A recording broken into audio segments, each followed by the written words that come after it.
Carolyn Everson. Credit, Facebook. Carolyn Everson, VP of Global Marketing Solutions at Facebook, says she actually started her Fix-It tour, our words, days before CEO Mark Zuckerberg ventured out to speak on the Cambridge Analytica affair. She called the company's top advertisers on Saturday, the day after the company first acknowledged the harvesting of data from some 50 million Facebook users by Cambridge Analytica. On Monday, she sent an email to a wider circle of advertisers, an email some agency exes tell Ad Age was formulaic. Mozilla and Pep Boys have said they are pulling spending on Facebook ads because of its apparent carelessness with data, and Sonos is suspending Facebook advertising for a week in support of data privacy. On Friday, Silicon Valley darling Elon Musk, who has a history of social media tit-for-tats with Zuckerberg, requested that the pages for his companies SpaceX and Tesla be taken down. Everson spoke with Ad Age by phone late in the day on Thursday. The conversation has been edited. On Monday, a broader reach out. But before that, on Saturday, I notified the Client Council, a group of Facebook's top advertisers and industry veterans, and called their attention to the news that this data might exist. And then on Monday I added all of our top advertisers and agency leaders here in North America at the global level, and then we scaled that out at the regional level. I wanted them to hear that we were outraged and beyond disturbed at what we had heard to be the case from Cambridge Analytica and researcher Alexander Kogan, and if that is in fact true, it is a complete violation of our policies and complete abuse of people's data. I said we will do a full investigation and audit to figure out what happened here, and what we should do to rectify it and how we can do better. We have reached out to thousands of advertisers, and the response has been incredibly positive and supportive. One response was just "thank you for the transparency and letting people know what was going on." More support came in after Mark made the announcement around what he was doing. Some have had questions. They want to understand, for example, if they implemented the Facebook Pixel, they want to understand if everything is okay. And of course the Facebook Pixel doesn't send data to and from Facebook, from a personally identifiable standpoint.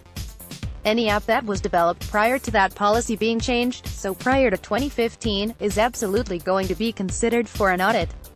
To my knowledge, we have not, but to be fair, I do not have a full list of apps that were created at that time. I can't sit here today and tell you there's not going to be another bad actor. The nature of how stuff gets reported is getting conflated. The Cambridge Analytica and Kogan scenario was a platform app issue that really was the result of a policy that we did change.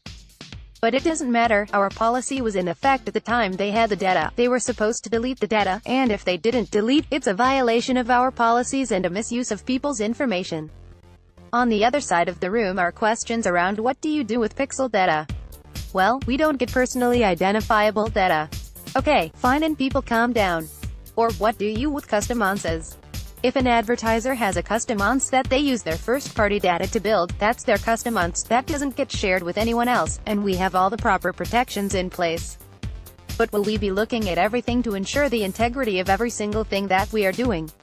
Of course we will. We have to wait for the report from authorities in the UK, which are performing an audit on Cambridge Analytica computers, and the test of leadership is going to be how we react. I think we have an opportunity to lead in the conversation around how consumer data is protected. One of Mark's points, we are going to make consumers aware of all the apps they signed up for and what data has been shared with them, so we have an opportunity here to set a new standard on how consumers can understand how their data is being utilized. Look at what happened with the Rush ads. We could have sat back and waited and still be waiting for Congress to come up with some type of regulation around transparency in political advertising, and we did not. We led the industry and said not only are we going to make political ads transparent, we are going to make every ad transparent on Facebook.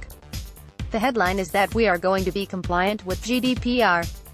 We have been working in partnership with European regulators to understand the changes that we need to make. We are already pretty far along down the path, and of course there will be changes that we will be making to the platform to ensure full compliance. For sure, it's going to be a tighter restriction on what data is kept, shared, and how it's utilized. Had this not occurred, we would still be talking about GDPR and rolling out the changes. And in an odd sort of turn of events. In many ways, I'm actually very happy that we have GDPR coming, because I think it's going to show some real leadership on our side. My public record and appearances sort of speak for themselves, starting with how I opened Advertising Week back in 2016 when we had a metric error, addressing that head-on. And I believe our company has demonstrated a real desire to be transparent, to hold ourselves accountable, to take ultimate and unconditional responsibility. I just did a speech last week internally to 5,000 plus people, and I talked about how our job is to take unconditional responsibility for what happens on our platform. I think about it two ways. Number one, it's a privilege to work on a platform that has as much scale and relevance to over 2 billion people in the world. It comes with an unbelievable amount of responsibility, and I thrive on that. I think the teams thrive on that. The second is that despite the headlines and the challenges, there is not a single day that I don't wake up and think about the millions of good things that happen on the platform. I think we need to get a broad consumer marketing campaign out sooner rather than later, and that is something that a few of us are working on and care deeply about.